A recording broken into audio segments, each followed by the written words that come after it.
Welcome to big news. నేను మీ గౌసుద్దీన్ షేక్. ఉన్నదే రాస్తా, చూసిందే చెప్తా.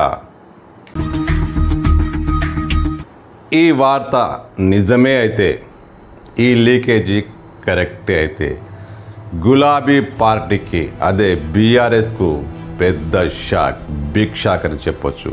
బీఆర్ఎస్ పార్టీ విలవిలలాడక తప్పదు. ఈ వార్త నిజమైతే, ఈ లీకేజ్ కరెక్ట్ అయితే కేసీఆర్కు కూడా షాక్ తగులుతుంది. అవును, కవితక్క, కేసీఆర్ తనయ కవిత గులాబీ పార్టీని హైజాక్ చేసుకోబోతున్నారట.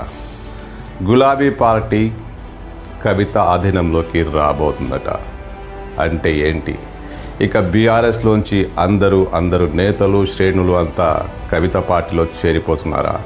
కవిత కొత్త పార్టీ ప్రకటించబోతున్నారు. ఇదే నెలలో ఆ పార్టీ పేరు ఖరారవుతుందనే విషయం కూడా అందరికీ తెలిసిందే. మరి బీఆర్ఎస్కు బిగ్ షాక్ ఏంటి?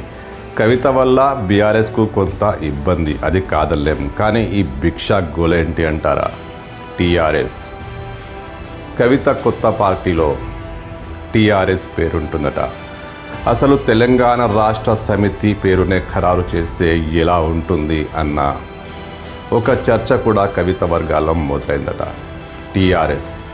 టీఆర్ఎస్ తెలంగాణ ఉద్యమ గీతిక. ఉద్యమాన్ని ముందుంచి నడిపించిన తెలంగాణ రాష్ట్ర సమితి అప్పట్లో ఒక ఉద్యమ సంఘం మాత్రమే. అనంతర పరిణామాల్లో అది ఒక రాజకీయ పార్టీగా ఏర్పాటు కావడం, తెలంగాణను హస్తగతం చేసుకోవడం, తెలంగాణలో అధికారంలోకి రావడం, ఇవన్నీ తెలిసిన విషయాలే. టీఆర్ఎస్కు ప్రజల మనసుతో భావోద్వేగ సంబంధం ఉంది. ఏ పార్టీ అవునన్నా కాదన్నా తెలంగాణ ప్రజల్లో టీఆర్ఎస్కున్న అనుబంధం, టీఆర్ఎస్ పేరుతో ఉన్న అనుబంధం ఏ పార్టీతో లేదని చెప్పొచ్చు. అయితే తెలంగాణ రాష్ట్ర సమితి కాస్త బీఆర్ఎస్గా మారడం, కేసీఆర్ మొండి పట్టుదల కారణంగా అది బీఆర్ఎస్గా మారడం, తర్వాత బీఆర్ఎస్ వరుసగా ఓటమి పాలు కావడం, ఆ పార్టీ పతనం కావడం కూడా చూస్తూనే ఉన్నాం. అంటే బీఆర్ఎస్ కేసీఆర్కు అచ్చి రాలేదు. ఆయన మొండి పట్టు వదలట్లేదు, బీఆర్ఎస్ పేరుతోనే కొనసాగుతామని చెప్తున్నారు. ఇలాంటి పరిస్థితుల్లో టీఆర్ఎస్ అనే మళ్ళీ కొత్త పార్టీ వస్తే, అది కూడా కవితే ఆ పార్టీ పెడితే తెలంగాణ రాజకీయాల్లో ఏం జరగబోతోంది? టీఆర్ఎస్ అంటే తెలంగాణ ప్రజలకు ఎంత అనుబంధమో అందరికీ తెలిసిందే. అలాంటి టీఆర్ఎస్ పేరుతో రాజకీయ పార్టీ ఏర్పాటు చేస్తే ఎలా ఉంటుందనేది కవిత వర్గాల్లో చర్చ జరుగుతుందట. ఇప్పటికే కొత్త పార్టీ పెట్టబోతున్నారు, ఇదే నెలలో ఆ పార్టీ వచ్చేస్తుందంటూ కవిత లీకులు సంకేతాలు స్పష్టంగా చెప్పిన విషయం కూడా తెలిసిందే. అయితే పార్టీ పేరు ఆమె ఖరారు చేయలేదు. ఆమె ఉద్యమ సంస్థ తెలంగాణ జాగృతి పేరుతోనే పార్టీ వస్తుందని అందరూ అనుకుంటున్నారు. జాగృతి నేతలు కూడా ఇదే చెప్తున్నారు. సడన్గా ఇప్పుడు టీఆర్ఎస్ పేరు వచ్చింది.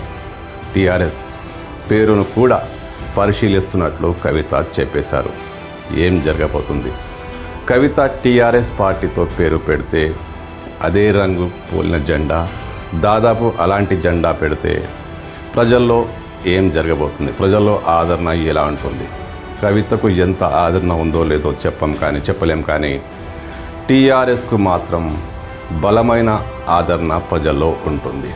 ఇదే విషయాన్ని కవిత గమనించి టీఆర్ఎస్ పేరుతోనే రాజకీయ పార్టీని స్థాపించబోతున్నారా, లేక జాగృతి పేరుతోనూ కొనసాగుతారా? ఇప్పుడు తెలుగు మీడియా వర్గాల్లోనూ, తెలుగు పొలిటికల్ సర్కిల్లోనూ టీఆర్ఎస్ మళ్ళీ చర్చనీయాంశంగా మారింది. బీఆర్ఎస్ను అంటే గులాబీ పార్టీని కవిత ఈ రకంగా పూర్తిగా హైజాక్ చేసుకోబోతున్నారన్న చర్చ కూడా మొదలైంది. మరి తెలంగాణ రాజకీయాల్లో టీఆర్ఎస్ వస్తుందా, జాగృతి ఉంటుందా?